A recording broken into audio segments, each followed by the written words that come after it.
At the bottom side, relegation side, fighting for survival. And that is the match we are about to cover up for you today. The live segment of the Premier Sport Fan Center. With me in the studio, I have great analysts. Well, they are known people, known faces, but they are special when it comes to talking about sport. With me on the studio, I have Mr. Jimmy. You are welcome to the show. Thanks for having me. And we're having Ducky with us, the Honorable Doctor with us. Thank you. And you all know him, the great analyst who will tell you this football the way it is and the way it's going to be. You will be a lot of expectation from him today. He's going to analyze Barcelona for us because it is one of Barcelona fan.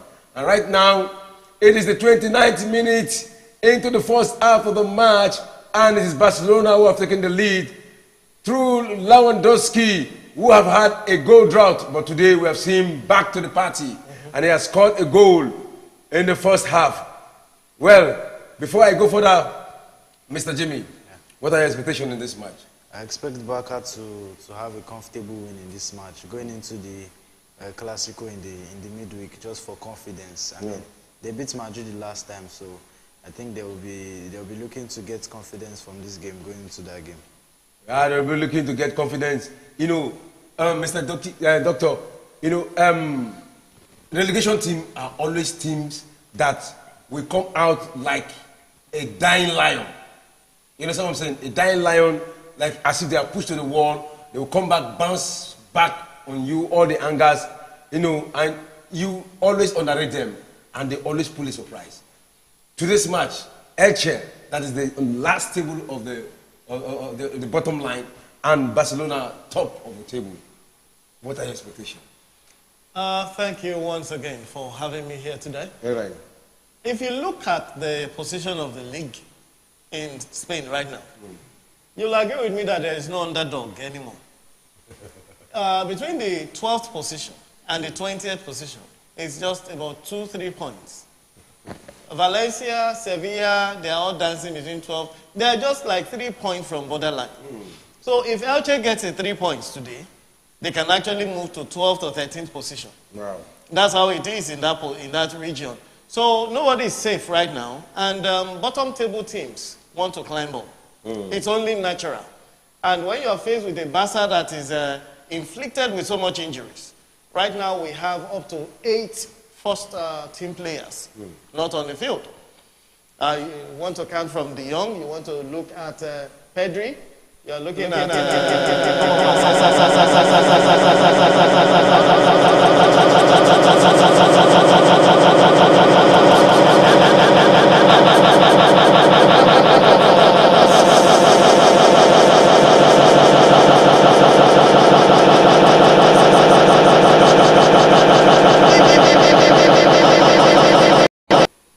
The situation they say about underdogs is, if I don't win, at least let me not lose. Let me not lose.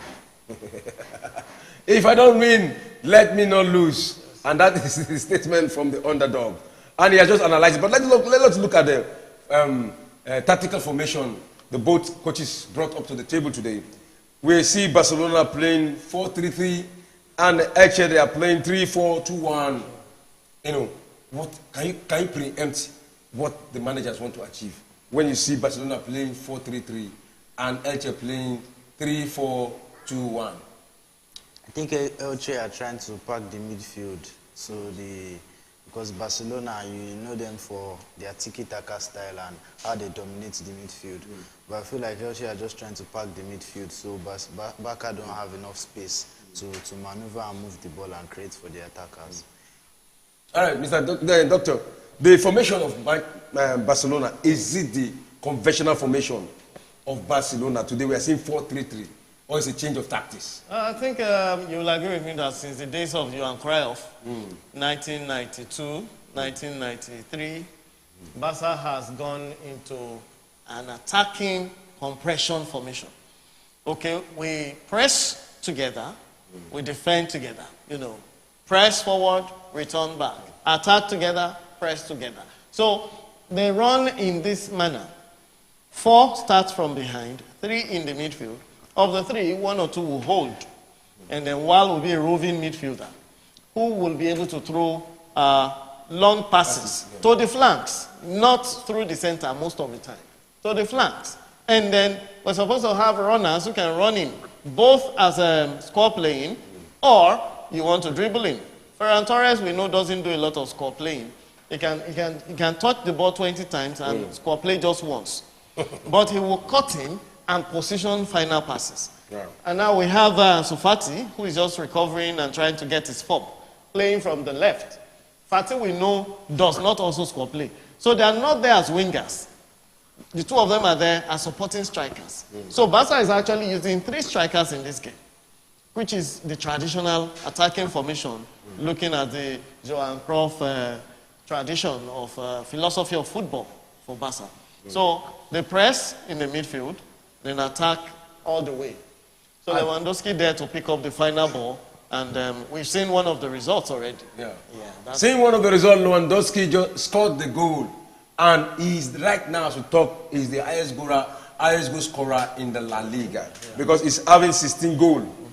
16 goals to his credit, and we have Onay from Getafe who have been 13 goals, and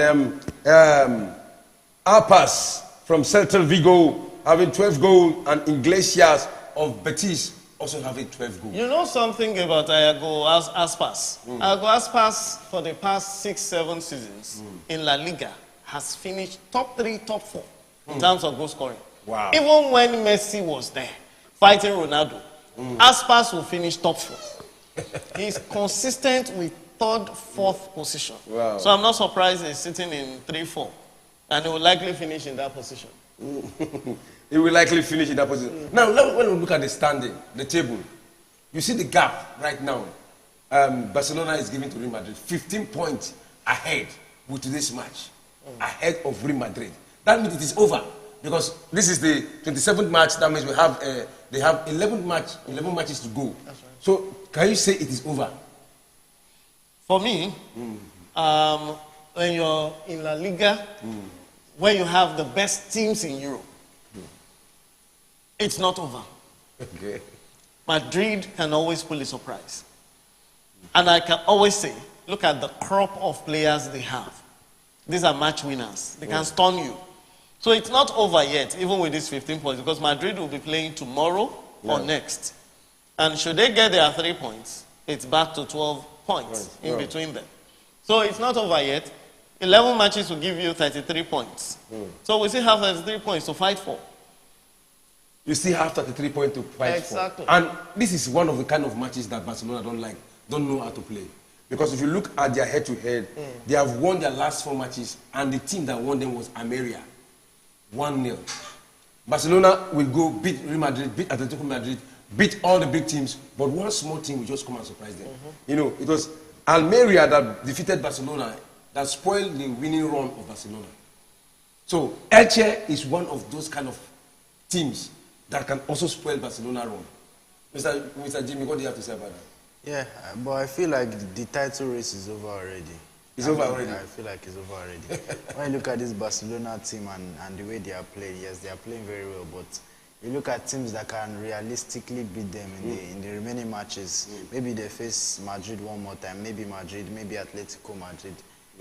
I don't even think Sevilla are not that strong this season. So if you are looking at maybe Real Betis, if you are looking at teams that can give Barca a tough game within those remaining 11 games, I don't think you can find 5 teams that can easily beat Barca. So I feel like the title race is over already for Real Madrid. That is over for Real Madrid because if you look at it, all the concentration of Barcelona right now is on the La Liga. They are out of the Champions League. They are out of the Europa. You understand what I'm saying? But they've won the what's called? Is it the Super Cup or what do you call it? Oh, well, we have a trophy already. We have a trophy already against the one they won against Real Madrid. The Spanish Super Cup. The Spanish Super Cup. Yes. I think that match ended 3-1 in favor of Real Madrid. No, Barcelona. Sorry, in favor of Barcelona.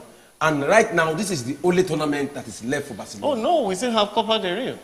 Okay. Barcelona is in Copa del Rey very well, defeating Real Madrid in the first leg at the Bernabeu, and now they are coming back to Camp Nou. Also, Barca will expect to consolidate on the first victory, and the goal margin was just 1.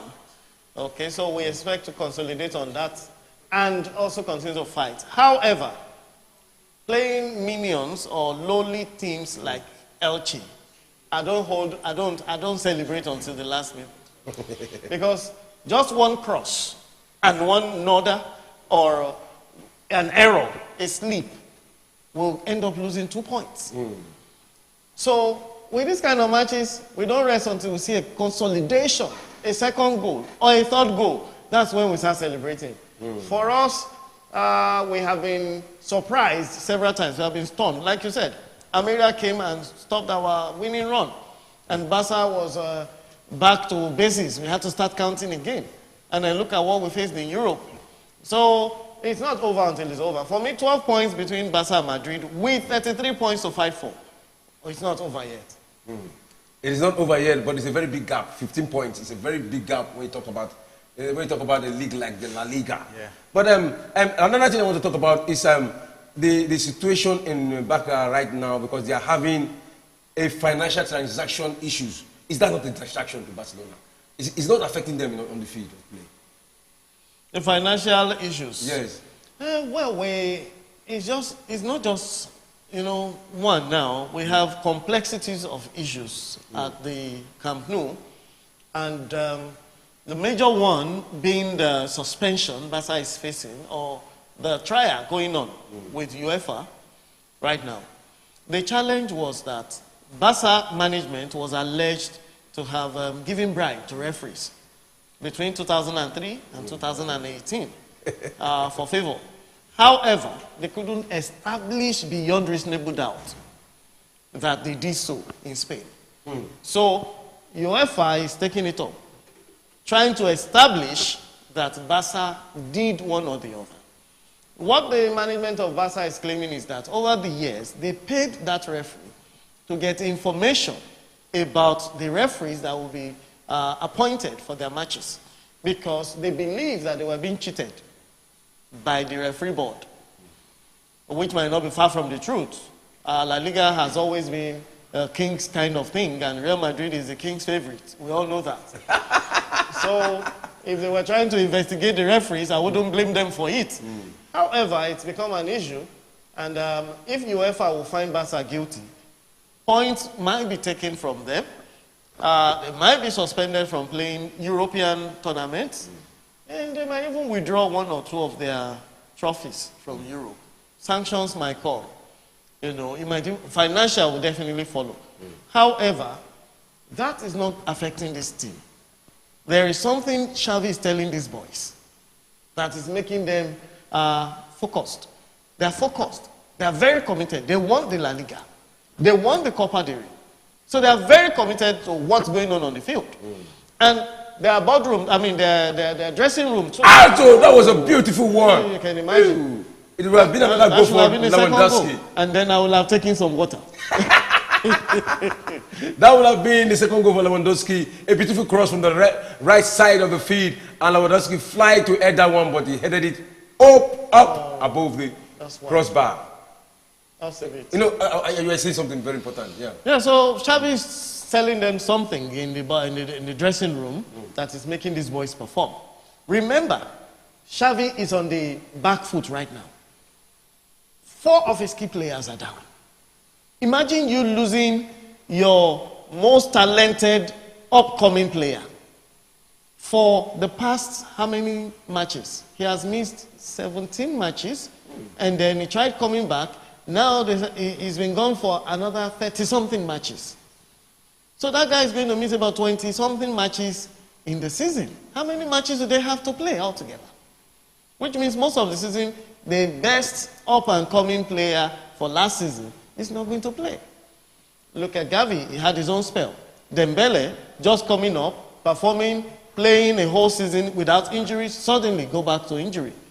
So Xavi has a problem, but he's keeping the dressing room. The fighting spirit I see in this team is much better than what I saw even in the Messi days. If this kind of team will go to Roma to defend a 2-goal lead, they wouldn't lose like that team that went to lose 3-0 to Roma. If this kind of team will go to Anfield with their 3-goal margin, they will not lose 4-0 to Liverpool.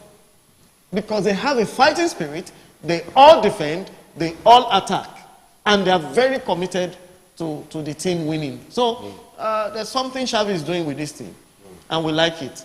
Most of the games he's won, about 70-something% of them, with a lone goal.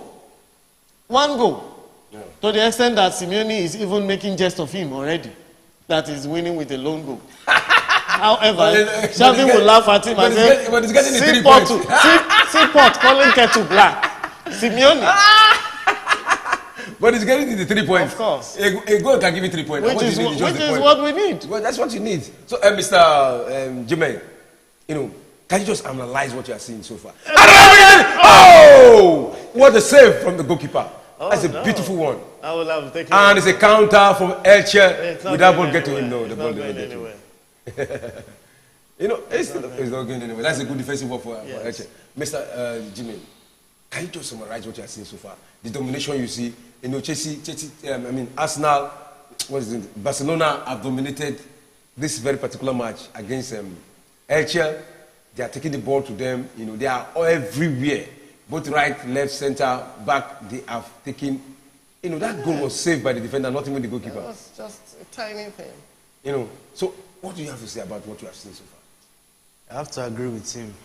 It's not easy for a manager in this kind of shoes that Gavi is in to keep the dressing room, even with the, financial, with what they are facing financially and FFP. They might face FFP for paying ref. I personally believe that they paid ref because I'm a Chelsea fan and I know what happened. When Chelsea faced Barcelona in the Champions League. He's talking about Ovrebel. That wonderful referee. That saved us. It's part of the payment they're talking about, right? Yeah. So I'm not a Barca fan at all because of that. Okay. So Barca and Chelsea, we don't have good history together. Now, mind you, they're not alleging that they paid European referees. The allegation is for Spanish FA. And they were not paying referees. Let's get it clearly. The allegation is that one of the board members of the referee association was paid by Barca, or using one of Barca's accounts, was paid maybe once or twice or a couple of times. And what they said is that the guy is not even a referee, but they wanted information on these referees. They wanted to know their biases. They wanted to know if they will protest when the referees are appointed to them, which they went to court and defended properly. Of course, the end of it hasn't come, but the matter is looking like favoring Barca. And I'm sure UEFA is not going to find anything too. So, concerning Chelsea, well, I'm sorry, but Chelsea lost. Concerning Chelsea lost. Anyway, what do you have to say about that? We got our revenge. You got your revenge back. Revenge. You got your revenge. That's a good thing about football. You win some, you lose some. That Fernandes Torres goal was a very painful one. Yes. Because it was at the time. It was extremely painful. And it was a counter. Yes. One man down. One man shoot. When we were just looking at getting one goal. Okay. Just get a goal. How do you feel that moment? Oh, it was a very painful moment. Because Messi just lost the penalty. Remember? He lost the penalty. That's where that song came to play as a pain song. That particular year, it paid us. It paid us. But that was Chelsea's year for glory. Yeah. Because before then, they hadn't lifted the trophy. Yeah. And that particular year, they lifted the trophy. Even when they played against Bayern, that played 17 shots on goal and they scored 1 against them. Aye. And they played 4 shots at goal and they scored and won Bayern. Aye. Penalty. It was just one header from Didier Drogba that pushed them into penalties. So it was Chelsea's year. I believe there's a little luck with football because if Iniesta hadn't scored against Chelsea in 2009, there was no way Overable would have been a star. Yes, Iniesta's goal was so sweet. 93 minutes, 48 seconds. It was a beautiful, relieving goal. Some people fainted. They were woken up by ABC of resuscitation. One of my colleagues there in the office, he was in his suit and tie, and when Iniesta's goal shook the net, he said he couldn't believe it because the next thing he knew, he was all wet. And everybody was shouting, Jesus, Jesus, Jesus. And his wife was pouring water on him.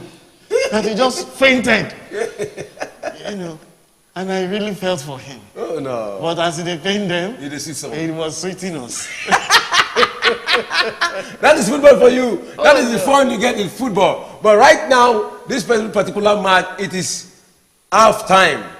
The first half is over, and it is Barcelona who is on the lead with 1 goal scored by Lewandowski that made the difference. Yes. And it's a beautiful one for Barcelona. A beautiful one, and it's giving Barcelona the assurance. Let's quickly analyze the first half, what we've seen so far. The play from the defense, the midfield, and the attack, and what is Elche actually doing? What have you seen so far, Mr. I think, like he said, what's one thing about underdogs is if we don't win, you won't win us too. And I feel like they're trying to pack that midfield, but I mean, Barca is just the talent is too much for them. Pedri and Gavi Gavi is everywhere. Even the left back, they've been playing they've been attacking very well from the left-hand side. And Lewandowski should have scored that second header. I think the cross was from Ferran Torres. Yes. Should have scored that second header and easy 2-0 up like that. And if we have got the second goal, this match will have been a little put to bed. A lot of people will have started counting their money. There will be so much bookmaking on this match. Yeah, a lot of people give them Barcelona straight win. Of course, straight win Barca, and then you are getting then Lewandowski to score. Lewandowski to score. And you will likely have put it on maybe over 2.5. So we're still expecting more goals for those over 2.5, over 3.5 to get something from this match. So for me, it will be sweet if we end this match in like 3-0 or 4-0. But based on Barca's antecedents recently, it will likely end max 2-1, 1-0. But let me not say the dreadful situation, maybe 1-1. 1-1. Because Elche know how to score big teams. Someone saying, Elche knows how to score big team. And a goal from Elche, that means they equalize. Yeah. And that means 2-point drops from Barcelona's. But how do you summarize the first half so far? And for me, like we see here, the first half, Barca is playing on an away soil. Elche is at home. They have about 40,000 of their people behind them, making all the noise. But don't forget, a lot of these fans are here to watch Barca. Maybe some of them, half of them, staunch fan, want to see Elche perform. But they already see Elche all the time. But when Barca is coming to your home soil, you want to pack the field.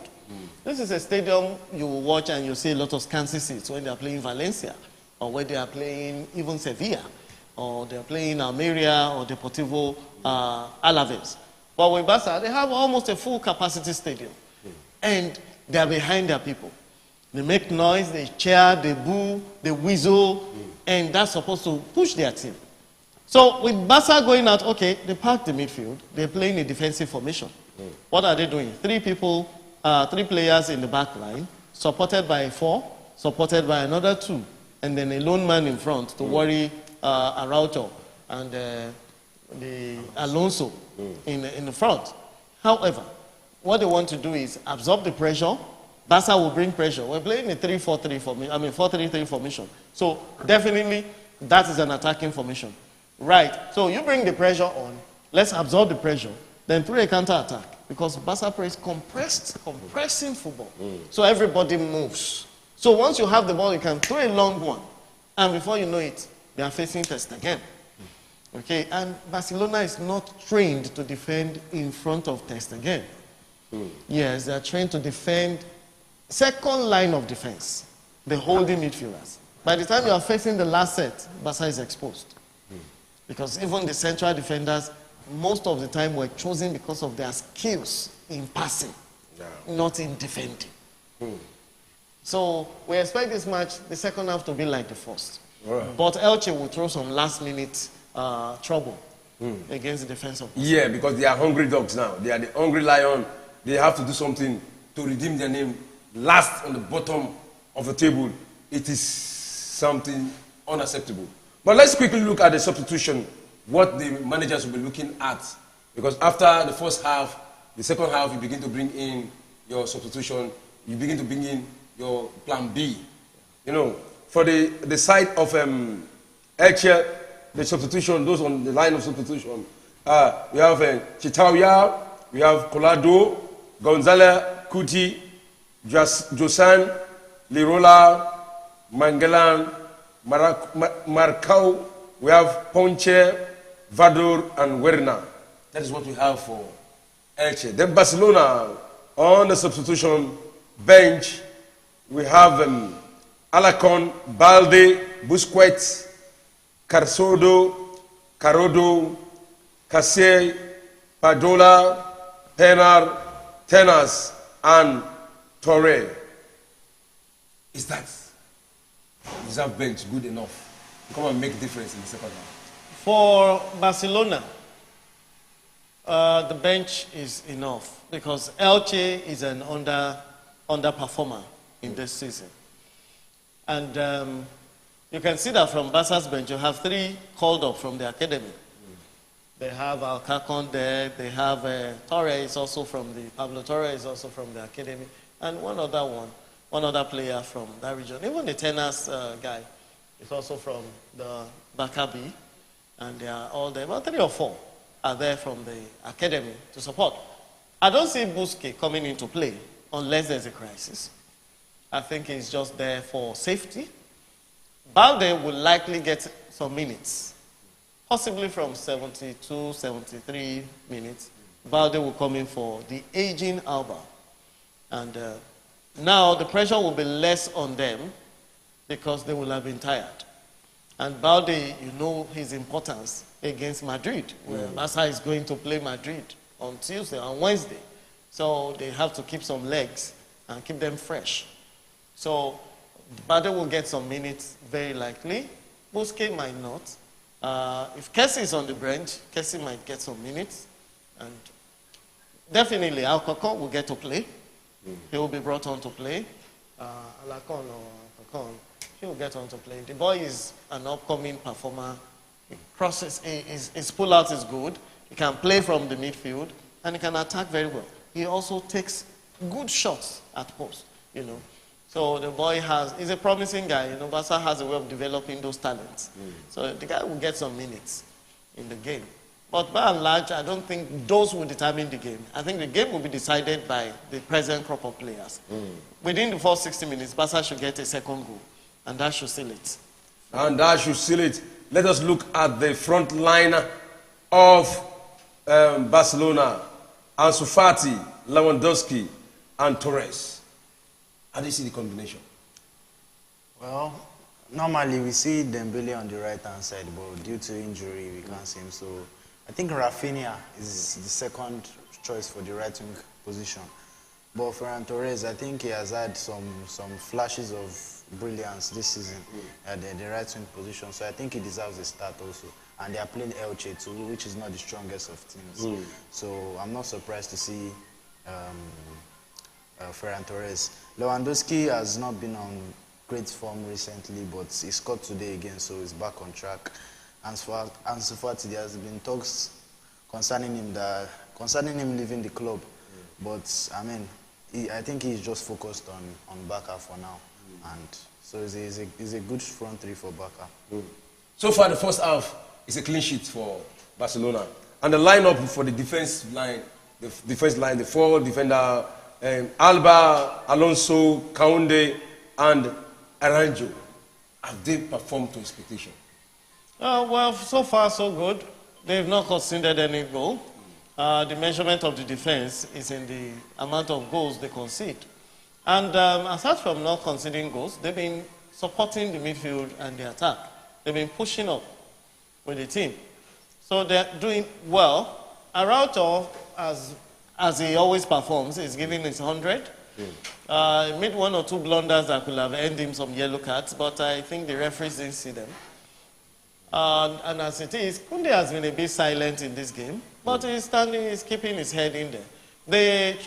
The phenomenal for me is Garcia, that is playing from the midfield. Eric Garcia was drafted to the midfield. You know, during the week we learned that Xavi was training Garcia for the midfield. I actually saw that on Wednesday in the Barca fan club memo that Garcia was being trained for midfield. And on Friday, he was also being trained for midfield.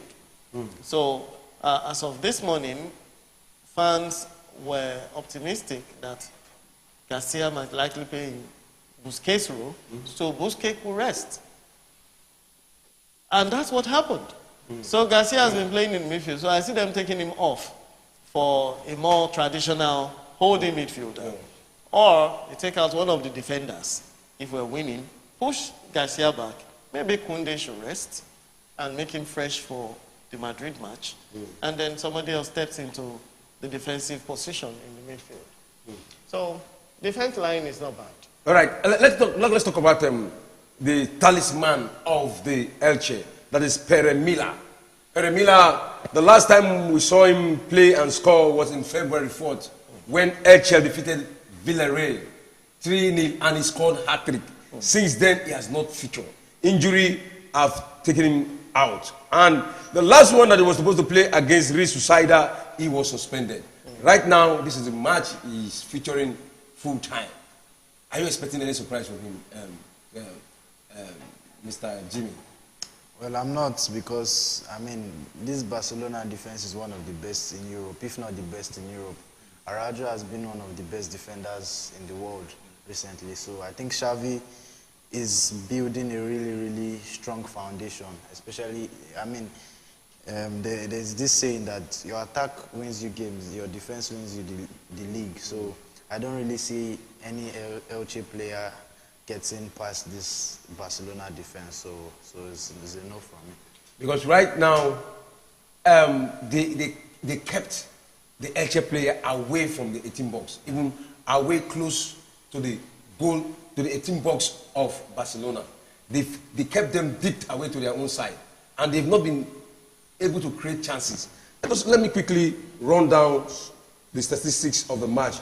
All what they have played so far, the possession and the shot on goals. You know, it is 71% possession for Barcelona and 29% for Elche. Elche had goal attempt 4. Barcelona had 5. Shot on goal is 1 for Elche, 2 for Barcelona. You know, corner kick, 6 corner kick for Elche and 1 for Barcelona. So you see where I get to disagree with you and why I'm still having goosebumps. With 1 goal margin and 6 corner kicks for Elche in the first half. And they had 4 shots with 1 going to the post.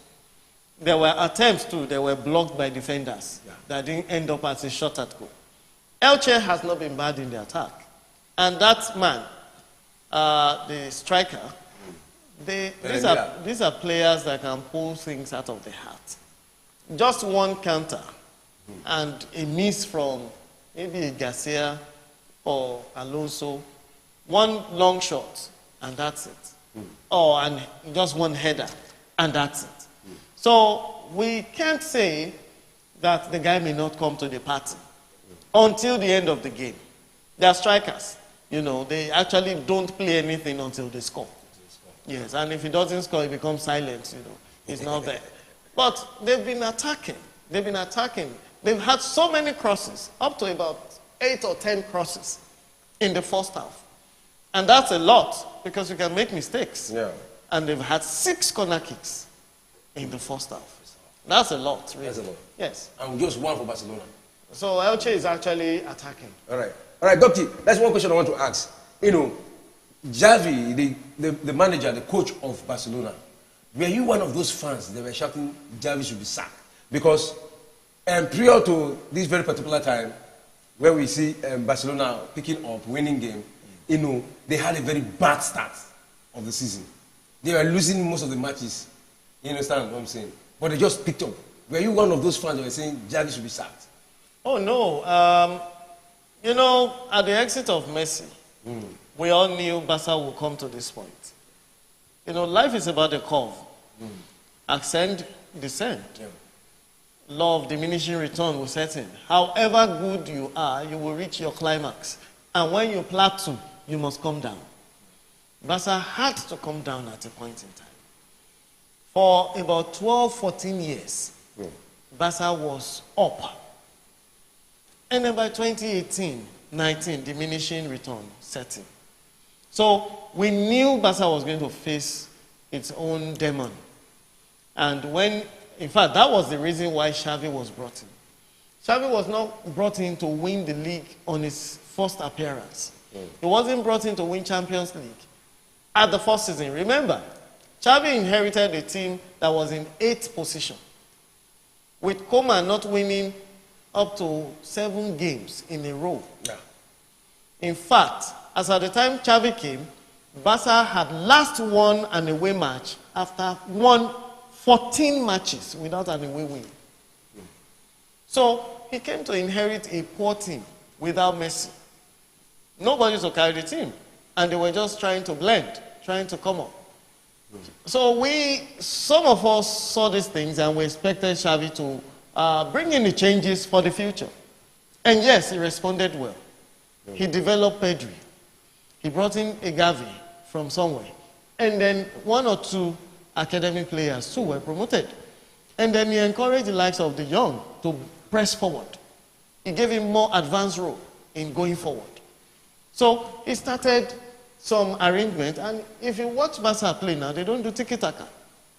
They actually don't do tiki-taka. Any longer, yeah. They play the ball to the flanks and they run into your defense. They are very urgent with the ball now. It's different from Guardiola's tiki-taka. It's different. A shot! Oh, beautiful save by the goalkeeper. And that's the kind of shot we're talking about. Because just one slip and that's it. So Xavi has actually imparted the team with quite some good developmental skills. And there's a philosophy here which makes them more urgent and more defensive. Remember, before he came aboard, they were losing matches. Even if Barca was leading 3-0, they could still lose 4-0 or play a draw. But right now, with 1 goal, they can finish the game. And that's one of the impulse of Xavi. So I'm one of those that stood with Xavi. And even when he wasn't performing so well, or he made wrong choices, we're still standing with Xavi. Coaches make mistakes. And coaches can't enter the field to play themselves. They give instructions, it's not left for the players to want it. You must be hungry for it as a player for you to get the victory you need. That's my take on Xavi. Oh, that's a beautiful one. That's a beautiful take. You know, right now it is the 90 minutes into the second half. The second half just started, and we saw Elche trying to come up with a goal from outside the 18 box, but the goalkeeper was ready and he was down there to save that goal. It's still 1-0 in favor of Barcelona, but the match is eating up. We can see Elche coming up with different tactics in the second half. They have been able to hold the ball to some extent, not like the first half where Barcelona dominated the game. So, are you having hope rising that Elche can come up in the second half to equalize and also win the match? Yeah, the second half has been different from Elche. They are looking a bit more attacking than the first half.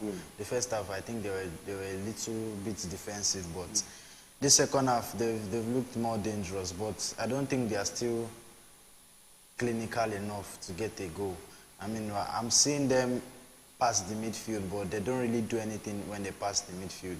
It's either they hit the ball too much or the weight of the pass is too small. So I still don't see Elche coming back in this game with the way they are playing. I don't think they have the talent in the final third to penetrate the Barcelona defense. You don't think they have the final touch? Talk about another opportunity for chance. Yeah, great chance. That should be the goal. But what a good defensive work. That's a very beautiful defensive work. That's very sluggish from Lewandowski. Lewandowski is a goal scorer. He's not a goal creator. It doesn't create much chances like he scores. If you give this to Ansu Fati, if you give this to other players like Dembele, they'll be able to create something out of it. That's right. Yeah, they'll be able to create something out of it. But Lewandowski, no. This is not his role. But if he's the last man, you give him such ball, he will score. But he will not be able to create that chance. But let's talk about the goalkeeper so far. We have seen series of saves. We have seen the both goalkeeper. In fact, they have tried in this very particular match another save from the goalkeeper. I was just talking about the goalkeeper and a left shot from Alonso. Alonso from Chelsea, brought from Chelsea. Yeah. He actually fit into the Barcelona squad. Absolutely. And he has been doing well. Though he's sluggish, but he's effective. Am I correct? Yeah. Even for Chelsea, you could say he has his flaws defensively, Marcos Alonso, but not when you are looking for goals. I'm surprised he's playing centre back. Oh, a counter for Elche! 1-1, and it's already falling down. That is what? You are not playing in Camp Nou that will say the juju in the field is falling you down. You are playing in your own field, and 1-on-1 with the goalkeeper, and you are falling down. No ghost push you, no juju push you. Okay, we are in the Ramadan. Maybe it's fasting. There's this thing we say about village people around here. Maybe his village people followed him to this match. Because he actually misstepped. Look at it. He misstepped. There was no contact. There was no contact, just you alone. He just misstepped. He possibly had a cramp. Look at that. Missed the stepping. It's a misstep. Yes. And that misstep destabilized him from scoring that goal. And he's already having a hamstring. He has a cramp. But that's good news for the Barca team. We're happy to see such misfortunes. All right, and the coach is trying to bring in someone. Probably he can continue. Probably he may not be able to continue that. And the referee, the manager is already giving instruction. And I'm very sure he's going to make a change right now. And you can see Javi parading two Barcelona players that want to come in the second half. Let's talk about the officiating referee. Has he been doing well? Let me just say, I'm very sure this time around Barcelona did not give him money. And has he been doing very well? Jimmy? Yeah, I've not really seen any mistake. There was a shout for I think they were checking a possible penalty in the first half from I think was arm ball from Jordi Alba, but it was a natural position of the arm, so I don't think there's anything there. So I would say the officiating has been fair. I don't really have any problem with the ref. You don't really have any problem with the ref? Now, this very particular match, which part of the Barcelona squad has been outstanding? Is it the defense? Is it the midfield? Is it the forward? If you want to be analytical in this match, all the departments are working well. Everybody is attacking, everybody is defending. You just mentioned that Alonso took a shot at the goal. He took a shot that was saved by the keeper. Yeah. Alonso is the central defender. Okay, so everybody is performing. Araujo, on several occasions, have taken headers that could have culminated into goals. And you could tell that Gavi has been all over the place, defending and looking for the ball, even in the 6-yard box of Barcelona. And the same applies to even Lewandowski. They all return to defend. They go up front to attack. So all the departments for Barcelona is functioning or are functioning properly, pardon me, right now. And all they need to do is sustain this momentum. And it's an opportunity for a counter. Two men against two defenders. A shot! And it is Ansu Fati who has made the goal. That was a brilliant one. Oh, I feel so happy for that boy. That boy has had a drop. And the boy, his father is so outspoken these days. His father is becoming distraught and frustrated. His boy is not getting the goals. The boy is not getting time. And the man is complaining. The man is giving press interviews about taking his son somewhere else. And the boy is saying, don't listen to my father. He met Xavi and apologized on behalf of his father. And said, please, don't worry about my father. I will stay here. I will keep on trying. I will get my mojo back. And I'm so glad that Ansu Fati got this beautiful goal at this point in time. Oh, I'm so excited about It's a beautiful goal. Beautiful Two goal. defenders against two players. I was expecting him to pass that ball, Yes. but he watched the movement of the goalkeeper. And he actually was able moved to, the ball he over moved the ball. 45 meters Yes, of the space. he moved the ball, created its space, and placed it on the right side of the post, and it went straight into the net. So composed about it. Yeah. Beautiful, beautiful. That is a beautiful goal. That's a beautiful goal. And is one of the promising players in Barcelona. And just like I informed you, now we can take a breather. Barca fans can have a little breather. You know, because the match is looking more like dusted now. Yeah. Unless something happens now, we're good. Good to go. And it is the Elche who are trying to score the goal, and someone is protesting for a penalty there. They're not going anywhere. You know, probably the VAR is going to show us whether it's truly a penalty. And if you see what these people are doing, a beautiful shot. Who is there? You know, it's like the Elche just woke up. Though they woke up from the beginning of the second half, but they were not able to make any impact. But right now, we are seeing the struggle. We are seeing the fight. They are fighting from every side to score a goal. You know, Barca is actually missing Pedri a lot. If you look at their game, they are not holding ball in the midfield much. Because without De Jong and Pedri, there's nobody to create, nobody to hold the ball in the midfield. And when you're not creating, you have to be defending. You can't be neutral. So, and that has been the nemesis for Barca, even in Europe.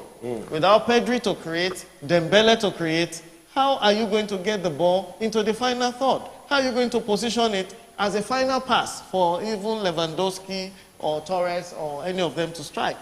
So we're really missing Pedri and the creativity of Dembele in the Barca squad. That's why they are struggling to keep the ball at all costs. You will see the ball just flow into the defense from the midfield of Elche. And Barca is really struggling because the midfield here is not really holding the ball. Busquets is not here. De Jong is not here. So nobody is really holding the ball for Barca. Right. If we talk about Barca, Barca still remain the best defensive team in the La Liga as we talk now. Because out of the 26 matches played so far, they only conceded 9 goals. And they were able to score 49 goals. They scored 49 goals, conceded 9 goals. That's the least goal among every other team. Yes. That's to tell you that they are the most defensive That's team. goal difference of 40. Yeah, goal difference of 40. Yeah. And right now we are seeing it here. It is like going to be a clean sheet. Jimmy, do you agree with that? Yeah, like I said, I don't see Elche entering this defense. I don't see them breaking the Barcelona defense. And like you said, even without their midfielders, without their starting midfielder, no De Jong, no Busquets, no Pedri, no problem. They're still playing well. I feel like a player like Busquets is very... Now, if you look at the sidelines, you will actually see what we just spoke about. Barca's midfield is not looking well. Busquets is warming up. Somebody needs to hold the ball and control play from that place. So Busquets will likely come in now because the midfield is not holding the ball. The ball is falling too much on the defense, and Barca does not enjoy defending from the front of their goalkeepers. Because it is very dangerous. Anything can happen. Very dangerous. Anything can happen. And Ansu Fati, how many goals so far has he scored? You know, we didn't see Rafinha. What happened? For me, Rafinha should be possibly rested for the match against Madrid. He may get a few minutes here for warm-up, but it's better to rest Rafinha for the Madrid match. Now, let's not forget, Xavi, because of the pressure on him concerning Ansu, he had to started Ansu to increase his confidence, possibly, instead of starting Rafinha. But Ansu has done well now. He has produced a goal. He has produced a lot of good play. Balls that didn't, maybe not assist, but he has played well in this match. He's getting his mojo back, possibly. Yeah. So Rafinha will come on, maybe against Madrid, and start against Madrid. But right now, let's enjoy Fati. Yeah, we're enjoying Fati because if you look, let's look at the record of Fati. Fati has scored 4 goals and created and had 3 assists in the La Liga this season. I think it's not bad, comparing to the assists he has made and also contributing to the team. I think it's not bad enough. Yeah, I mean, for a player that is not a regular starter, it's not bad enough. Yeah. He has not been a regular starter this season. And 7 goal contributions, mostly from the bench, is not bad. I mean, it's very, very, very good for Ansu Fati. All right, Roberto is missing, right? He's in the call right now because he also had 4 goals. Roberto is not in the squad. I don't think he's on the bench. Is he on the bench? He's not on the bench. He's not on the bench, yes. He's not in the squad. He took a knock all right. at the last match. So I think he's injured. It's part of the injuries we're talking about. Roberto. Okay. Sergio Roberto is out. De Jong is out. Pedri is out. And I think Kessie also took a knock. So that's a heavy blow on the midfield of Barca. But they're trying. That's why you want to bring somebody like Eric Garcia to come and play from 4. Another beautiful chance there for Barcelona. But that one went over the crossbar. Too high. Went over the crossbar. From one of our veterans, Jordi Alba. He's one of those players who was featured in Barcelona, even in the days of Messi, right? And he's a World Cup winner. World Cup winner. Yes. The World Cup winner is a Euro Cup winner. All right. And Dembele too is out. He's not in this match today. You don't need him. He's resting. He's injured. Injured. Dembele is injured. Dembele is already playing with the group. So we expect him to come back, possibly against Madrid in El Clasico. Pedri may not come into that game, but Dembele may feature.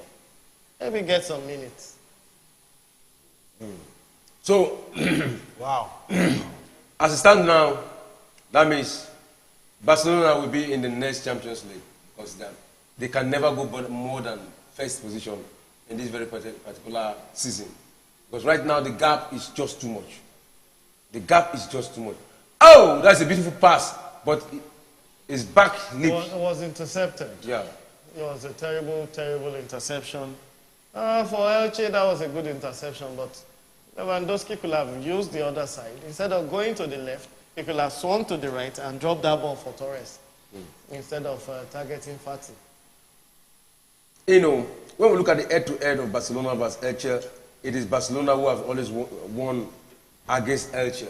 In the last 5 matches they played, Barcelona won 5 times and they drew 1. So you can't compare Barcelona versus Elche. And right now, Barcelona is winning. Of course, they are not on the same level. They are not on the same level. Elche is, like I said earlier, a much lowly valued team. But they have players, and a lot of their players are... their total salary is possibly from 1 or 2 players in Barca. If you put the young... And that is another chance for Barcelona. And it is the 3rd goal. And it is Lewandowski who has made his goal 17 in the La Liga. Wow, wow. Beautiful, beautiful. It is Lewandowski who has made it 17 goal in the La Liga. Top scorer And he continue to maintain that That's position. that's beautiful. That's beautiful. And then you see that kind of game will give Lewandowski the required confidence in it. He had a drought. For about 7-8 matches, he had 1 goal. And then in 1 match, he's getting 2 goals already. And the match is still on the eve of 30 minutes to go. Yeah. So, beautiful goal. Beautiful goal. And that's the mark of a good striker. A half chance, quarter chance, take it. And that's it. And Xavi will be relaxed now. Yes, and he's going to pull out some players now. He's going to rest some players Yes. for that very particular encounter. Oh, yes. Another El Clasico. El Clasico. A very big one. That is like the trophy. Every El Clasico is a trophy for either Barca or Madrid. But if you look at it this very particular season, it has been so easy for Barcelona to defeat Real Madrid. They are the only one beating Real Madrid silly this very particular season. We saw them in the Super Cup, and even in the La Liga, the last match they played was 2-1 in favor of Barcelona. You know, even when everybody a lot of people are feeling that Barcelona are not playing very well, but they are beating Real Madrid. Yeah, well, you can't say it's been easy. El Clasicos are never easy. That's the greatest rivalry in world football, at least in the top 5 leagues. El Clasico is a clash of giants. El Clasico is a play for honor. It's not even the 3 points a lot of times. A particular Madrid coach was asked to resign or was put under pressure, even in spite of winning Champions League, for losing El Clasico 2 times in a row. He was placed under pressure and he won Champions League. So El Clasico is a determinant of your performance as a coach. You see that man again? You see that player again? 1-on-1, he fell down. I think see this that guy, video. he came with his village people, definitely. I'm sure they came with him. They hired vehicles, not just 1 or 2 of them. They came in a truck. Village people followed him here. Anytime he get to that position, he will just wonder, look at it, look at it, look at it. Nobody touch him. Oh, yes. That's the mark of village people. It's surprising. You know, I think the coach should do something about that. Maybe he should change him. It's not fit. It is when you are not fit that you begin to struggle with your feet. Or when you have many more against you than there are for you. Like I said, these village people are with him in their numbers. So even if one is sleeping, the other one will pull his chances. Look at it now. The other time he had a cramp on his right thigh. This time around he twisted his ankle. The next time it will possibly be his head. And something must just go wrong for that guy. You know, I said if supposing it is in Barcelona, in Camp Nou, and I would say okay, probably it is Barcelona that did that. But in your own home, you get to that point, you fall down without nobody touching you. Village people don't need visas, my brother. They don't apply for visa. You fly, they fly. You are home, they are at home. Even if you are sleeping there with you. So what are you afraid of? This guy is at home now. Don't you know that they are more at home than even away? At least that away will cost them some energy to fly after him. But this is their territory. You know, that's just on the lighter note. Anyway. All right. It's going on, and it is 3-0 in favor of Barcelona. This is the 70th minute, and Barcelona have made it 4. Whoa, what is happening? I told you. People that did over 3.5 will make money today. Wow. Lewandowski to score 2 goals will make money today. And I tell you, if I was a bookmaker and I put money on over 3.5, Lewandowski to score first half, Lewandowski to score second half. Don't you know how much we're talking about? And this goal is scored by Torres. Oh, this is Ferran Torres. Yes, Torres. That's another boy we should be happy for. Because Ferran Torres has been challenged. He's been, shall I put it this way, he's been under pressure for non-performance or for low performance. That's why you will see Rafinha start before him. But indeed, this was a guy that was a starter in Man City before Barca bought him. This was a guy that was doing well. Most of the time he came on, but whenever he started, he did well in the city. Look at him doing beautiful goal. Scoring a beautiful goal. Look at the placement. He just curved it. And it was an outside curve with his weaker foot. And that's remarkable. And this is going to add to the confidence of these boys. It's painful that they are no longer in Europe. But this kind of wins this kind of goals will boost their morale a lot and will encourage them to do much more in the Barca team. Wow, wow. Mr. Jimmy, what do you have to, right now it's 4-0, what do you have to say? I mean, all the men in the front line got at least a goal, so it's very, very huge confidence going into the Madrid game in the midweek. So, I mean, happy for Ferran Torres and Ansu Fati because Beautiful. they've looked at them. Some of the Barcelona fans have looked at them recently, and getting goals will just improve their confidence, and their confidence will just grow more and more from this. Confidence will grow more and more from this. You know, it's beautiful. And now, right now, I'm beginning to love the play of Barcelona. Thank you. You know, Thank I'm you. beginning So to we're getting an extra fan here. Whoa! I'm beginning to love the play of Barcelona because it's you know, there's something you just said now that all the men in the front line have scored. Yeah. Ansu Fati have scored, Ferran Torres have scored, and Lewandowski, the centre man, scored 2. Yes. Scored twice. And he's working on the third. He's working towards Yeah, having he's a on a hat-trick. hat-trick already. You know, Just one so a more goal shot. for him now will be saying And he gets a he hat-trick. add an hat-trick to his name. That is beautiful. You know, I expected the Elche to come back in the second half, but they are not. You can't just match them with what I'm seeing with the Barcelona squad. You can't. Far, far away better than Elche. You know, earlier we were disturbed because of the margin. Yeah. Now we're much more comfortable that Barca has 3 points in the kitty. And as it is, we can smile home with 15-point margin over the biggest rival in the world that FC Barcelona will ever have. Real Madrid can as well go to bed with nightmares because this season, their hands are not touching that La Liga trophy. It's coming to Camp Nou this season. Almost sure now. Almost sure. With this 15. It's coming to Camp Nou because the way it's going, I don't see Barcelona. They are still hungrier. They're still hungrier in terms of goals than the Elche side because they want to score more goals. They want to score more goals. They want to lift. They want to lift. You know, they are scoring line. You know, as I talk to you now, it is Lewandowski who have 17 goals in the La Liga. Yes. You know, is getting close to Erling Haaland in the Premier League. Erling Haaland is having 28. It's not getting close to it. Let's not blow our bubble. It's not anything close to Erling Haaland.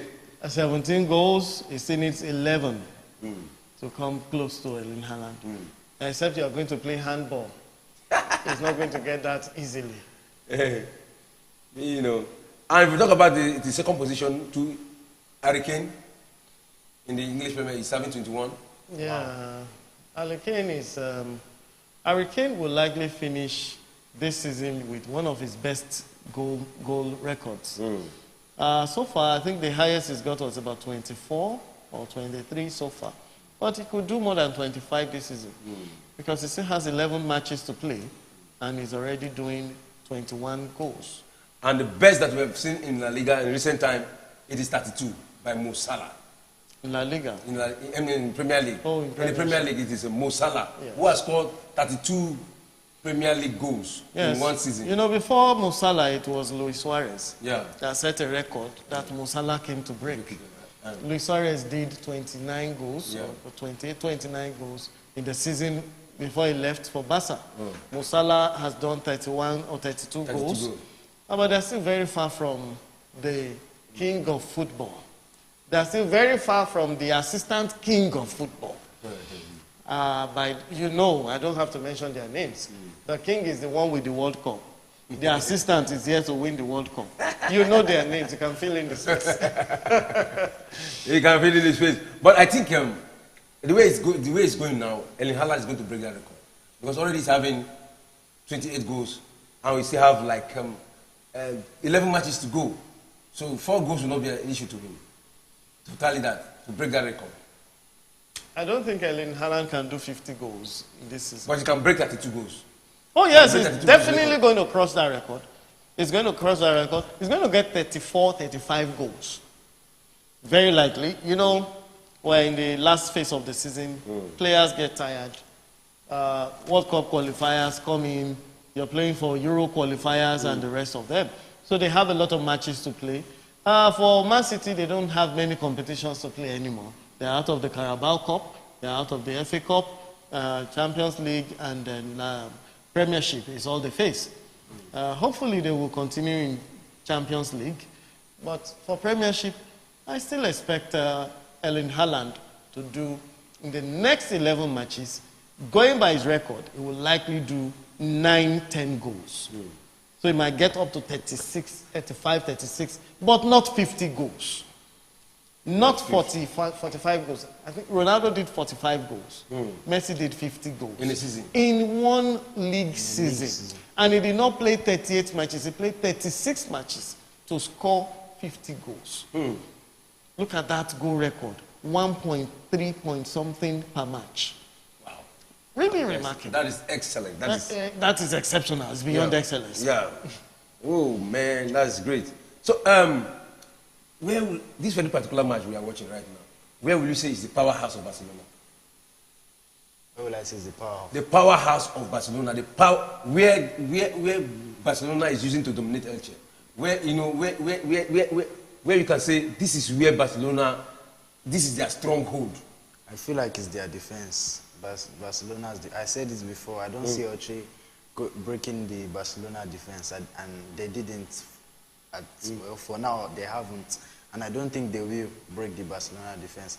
I think it will be another clean sheet for the back line of Barcelona. They've been solid. Koundé, Araujo, even Alonso, who isn't a centre back originally, and Jordi Alba playing the left back position. They've all been solid. So I'll say their defense. Yeah. So Real Madrid and Barcelona, who has won the league more? Oh, just a little more. There's just two. I think there are just one or two in between them. Okay, so should Barca win the league this season, it will be one league separating them. For El Clasico, it's also one match separating them. While Real Madrid has won 102 El Clasico matches, Barca has won 101. So when they meet midweek, should Barca win the El Clasico, there will be a tie. And should they win this league, it will be one league, max one league or two in their history. The Madrid is still ahead. Wow. That is great. No, but in Copa del Rey, Barca is the all-time record holder for Copa del Rey. Okay, there's no contest in that one. And of course, for Champions League, Madrid is king of Europe. Yeah, in the Champions League, no contest. No contest because they are 14 away. No contest. Okay, this very particular. Messi has not signed a new contract in Paris Saint-Germain, and there's a rumor that he's coming back to Barcelona. Do you see the possibility? Okay, I think Jimmy should go first. Well, I mean, it's very possible because he's a club legend, the biggest legend in Barcelona's history. The best and he would like to retire also in Barcelona. Yeah, so I think if this is the last phase of his career, I think he has said it's that when he's going to retire, he's going to play his last match, one half in a Barcelona shirt, the other in an Argentina shirt. So if this is the last phase of his career, it's very possible for him to return back to Barcelona. Or if he's not, he might also be looking to a new challenge, maybe another league, but you never know. Okay, Mr. Ducky, unlike Ronaldo, we can see that physically he's getting tired. And Messi, are you seeing any tiredness in his leg? Or do you feel that he can still go all the way 2-3 years more? If you look at Lionel Messi, the pattern of play differs from that of Cristiano. Cristiano plays in the final third only, and he plays at the hatchet man. He used to play from the flanks as a support striker, but he has since left that because of his aging body. So he can't run the distance of 40 meters or 45 meters with the ball anymore. He just wants it in the next 5 meters, takes a shot, and that's it. Or places the ball. Now, Messi plays from the final third and the middle third. Sometimes he delves into the defense to pick up the ball. Yeah. That's his game plan. He plays in the center of the game. Whether he's playing for Barca or for Argentina, he plays in the middle as well as the front line. Now, what it means is you can't actually corner him and hold him in a position. He roves. And if Ronaldo is tiring out because he can't run against faster defenders, you can't do that with Messi because he still has the skills to dribble. So all he needs to do is play deep and supply the final ball, which is what he's doing in PSG. A lot of people said he's not scoring in PSG as he used to score. But he has a wonderful striker in PSG, in the person of Mbappe. Yeah. Mbappe wants the ball. Mbappe has the energy. Mbappe has the speed. And Mbappe is adventurous. So Messi sees all this. And then he just pushes the ball in his direction. And the guy runs. And before you know it, whether he another goal for Barcelona. Another goal for Barcelona. Did the referee give that? It's the Ferran Torres goal. Okay. Okay. It's a replay. I think that was a repeat. It's a repeat. That was a repeat. It's a repeat. Okay, so the thing about Lionel Messi is that if he retires from Barca, it will work better for him. Because I don't think he's going to retire now, but he's going to quit the top 5 leagues after 1 or 2 seasons. And with the dishonorable way he left Barcelona, the club management as well as the socials don't actually agree that such a legend should leave unceremoniously like that. So they want to celebrate him. They want him to play a season when they know he's going to tire out and everybody will be prepared for his fanfare and farewell. So he will likely come back. I understand he has accepted a pay cut. He's going to be on about 9 million per annum salary, which is way below what he earns right now. And he's going to be number 4 in the pecking order of Barcelona, with De Jong earning about 17, and Lewandowski about 15, Sergio Busquets, and then Jordi Alba like that, over 9 million in worth. However, Messi is going to get some sponsorship and bonuses from commission on sales of merchandise. That's part of the contract. And that is supposed to give him about double what salaries they are paying him. They can't pay more than that because of FFP. Okay? They can't pay more than that 9 million. But FFP can't restrict them from giving him bonuses from sale of merchandise. So that's where he will cash in some good money. And that's another goal coming. Oh, it's a foul. The referee disallowed that. The referee disallowed that. It would have been a hat-trick for Lewandowski. Oh, but we still have time. I'm sure Lewandowski It is the 84th minute. Yes. 84th minute. 6 minutes to the end of regulation time. Oh.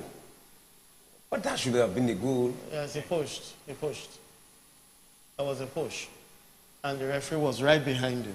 It was soft. Yeah, well, Alex Gerardo. so we see the Oh. 17-year-old Fati is going out. coming on to replace Ansu. And then we still have Alcon on the bench, who should still come in for some minutes. Yeah, you know. So, you're still talking about Messi. Yes. So, if Messi drops in at the end of the season, he comes into Barca. He's not renewing his contract in PSG.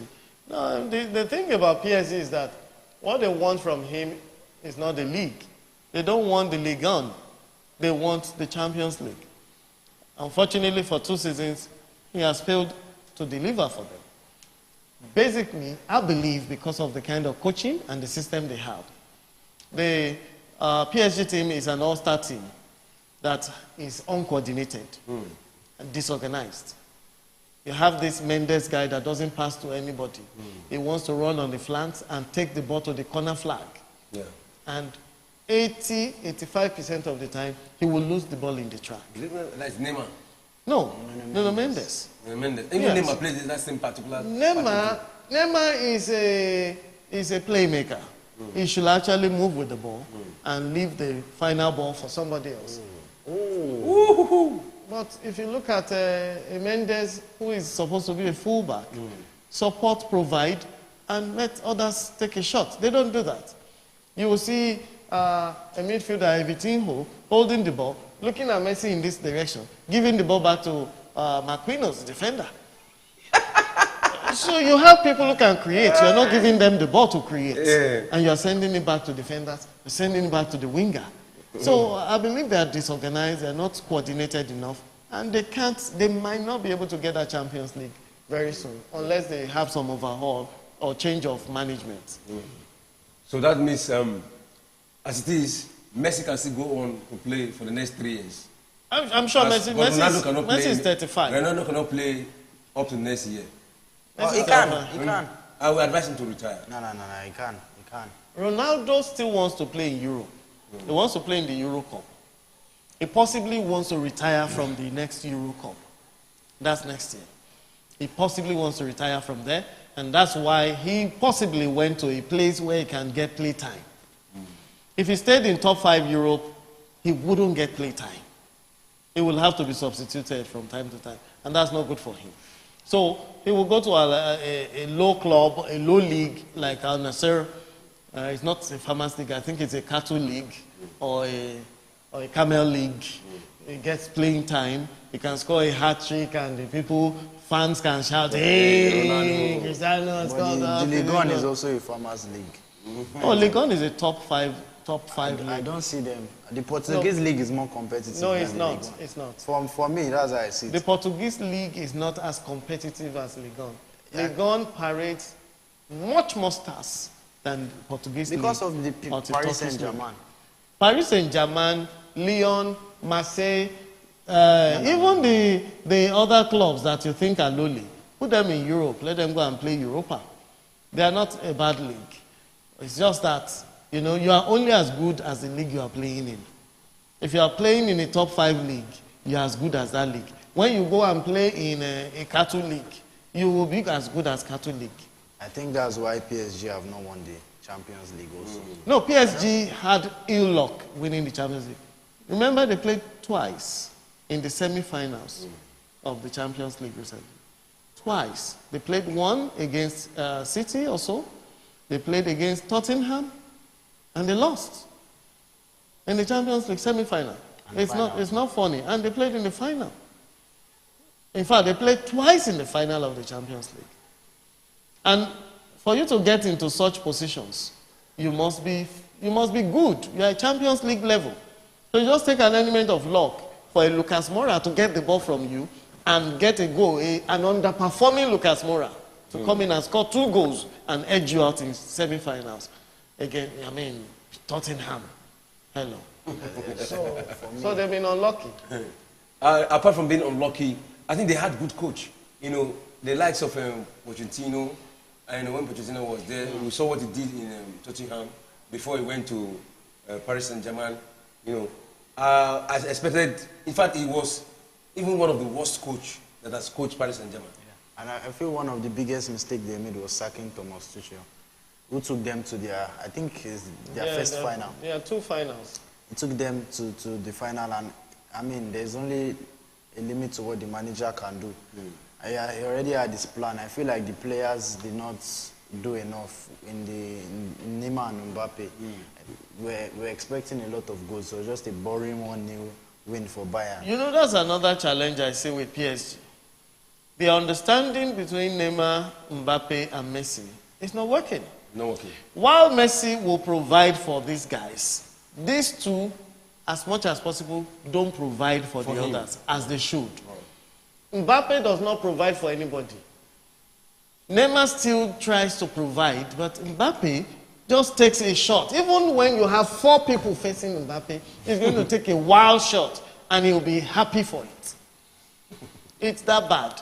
So with that attitude, you're not going to get the best. Let's go back in history a little. When Neymar and Messi won Champions League for Barca, they had Luis Suarez in front. Messi was providing for Suarez. Neymar was providing for Messi and Suarez. They were all providing for themselves. All 3 of them had high goals. That particular season, they were all scoring. But remove Neymar and put him in Paris. Bring Mbappe, who I think is so juvenile and childish in attitude.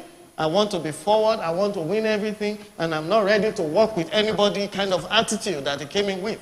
So the first season he started fighting with Cavani, started fighting with Neymar. Do you expect them to win the Champions League? That's the challenge. Yeah, that is the challenge, and that is why Messi needs to come back to Barcelona to retire, because he's going to have the soundest ovation he has never had before. You can't get that in Paris Saint-Germain. No, you can't. Can't get that in Paris Saint-Germain, but you can only get it in Camp Nou. Yes. And Camp Nou is one of the biggest stadiums with one of the biggest capacity. It is the biggest stadium in Europe. Good. It's not one. It's the biggest, and it's been expanded. By next year, Barca is not going to play in Camp Nou. Good. Throughout 2024, they're going to be renovating that stadium to add a capacity of another 1,400 membership. Wow. So they're actually going from 99,700 to 100,000 and something. And it will be on record as the biggest stadium It's with still the biggest capacity. in Europe. In Europe. The only biggest stadium in the world is the Maracanã Stadium in Brazil. And the Maracanã Stadium, I think, is about 101,000 or so. But in Europe, Camp Nou is still the biggest stadium, and it's still going to retain that record. They're just expanding to accommodate more people, and they're going to use the whole of 2024 season to do that. Wow. That's wonderful. That is great information. This is Premier Sport Fan Center. This is where you can get the best. And right now, you can see what Doc is doing. Is doing justice to the analysis, and is giving you information, educating you. And it is another opportunity for Barcelona. But 5 defenders came and blocked it from the front side. Oh, another juju will happen right there. This time around, it was the goalkeeper who saved it. I told you they came with that guy. They had a bus load of village people. He had a very good chance. Even the ground was not supporting him. Now the goalkeeper was the one that... Beautiful shot. This time that people have gone in. This time he did not fall down. The goalkeeper saved it. People even had done a rebound. But they were there, holding his leg again from getting to the ball. That's on the lighter note again. All right. It is the final minutes of the match between Barcelona and Elche. And the match had just come to an end. And it is Barcelona who took the day. 4-0. Lewandowski came in, scored 2 goals. Thank you. Ansu Fati was present. Thank Ferran you. Torres Thank you. also scored. Let's give a round of applause to Barcelona. Thank you. It's one of the best matches I've watched. We'll take the bow on behalf of Barca. Thank you, thank you. Thank you from the studio. Congratulations to Barcelona. And right now, Barcelona has extended the gap against Real Madrid. 15 points ahead of Real Madrid. Yes. It's going to be a very big work for Real Madrid to catch up with. Wow. Congratulations to Barcelona once again. Thank you very much. In the front of the Elche fan, Barcelona came to their home, threatened them, and gave them 4-0. And you know the Elche fans are happy about it. Can't you see them jubilating? They're jubilating. They're enjoying their money's worth. If you actually paid 40 euro to watch this match, you will enjoy your money's worth. 4 beautiful goals from superstars. And then Lewandowski crowned as the man of the match.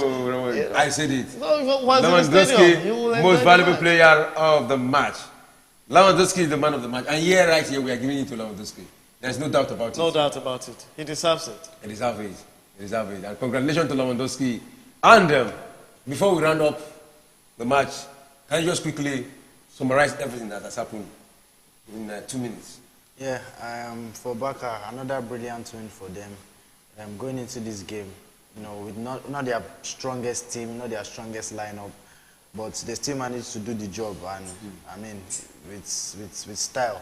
Winning 4-0 on away soil is never easy. No matter the team you are playing, sometimes these clubs can be the hardest to play. Relegation, you can be unlucky and they can win. They can have a 1-0 lead and just protect that 1-0 lead to the end. But I mean, Barca have been fantastic, even without their star players in midfield like Busquets, De Jong, Pedri. But I think Gavi did well introducing the academy 17-year-old. It's a bonus for Barca, and they've really been good this season, and I think they are going to win the league. I'm sure they are going to win the league.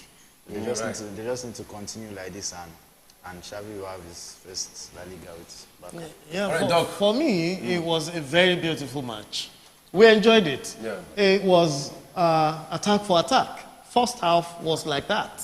Elche did not relent. They kept on firing. They wanted to get something from this match. Okay, even if I don't get it, you won't get it. That was the motto for the first half. Yeah. And as we predicted, the match was going to either end 3-1, 2-0 or something. They went even beyond that. Barca got 4 goals, unreplied. Of course, Elche had those dangerous moments, but for the quote-unquote village people who came to the party, the gentleman would have possibly nipped one in, but it wasn't to be for his misfortunes. Those are the ill lucks we talk about, because the guy had been stepping on himself. Nobody was marking him that we could see. Nobody we could see visibly. You know, so those things happen. Elche also actually showed a good account of themselves. Before their fans, they stood to Barca, had so many crosses, challenged the goalkeeper. In fact, on 1 or 2 occasions, hit the crossbar, and the ball was almost in. At the end of the day, both parties were happy. The fans were happy. They saw good goals. They saw their team living up also to the challenge of the superstar Barcelona. And the match ended in favor of Barca. So congratulations to Barcelona and Elche for keeping their head up. Congratulations to Barcelona once again. Right there, I want to thank you for coming to the studio, Doc. It was beautiful. Anytime you're in the studio, I feel relief because I just sit down and also learn from you. Your analysis are great. Your information are excellent. And the way you educate us, you make us feel part of those who are successful when it comes to analyzing football. Thank you very much. And Mr. Jimmy, I want to thank you for coming to the studio. Thanks for you are the future of modern day football. The way you analyze, the way you talk, compose. You're not shivering at all. You know what you want to say, and you say it the way it is. So thank you very much for coming to the studio once again. And to the viewers, this is where we are going to draw the curtain for the day. And don't forget to join us tomorrow as we bring to you the match between West Ham vs Southampton and Manchester United vs Newcastle. Tomorrow's match is going to be a cracker. Please don't forget to stay tuned. 2 o'clock we'll be live. Don't forget to join us. And also, always remember to subscribe. Always remember to subscribe. That is where you will always get notification when you subscribe. Whenever we are live, you will always get notification. Don't forget to subscribe. See you tomorrow. For now, it is bye-bye.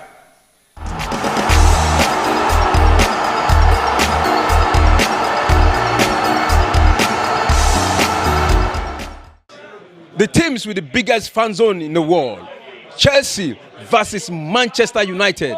They're about to start their match. And it has been a lot of talking between the fans, Manchester fans and Chelsea fans. Let's go hear what the fans have to say. This is Premier Sports Fan Center.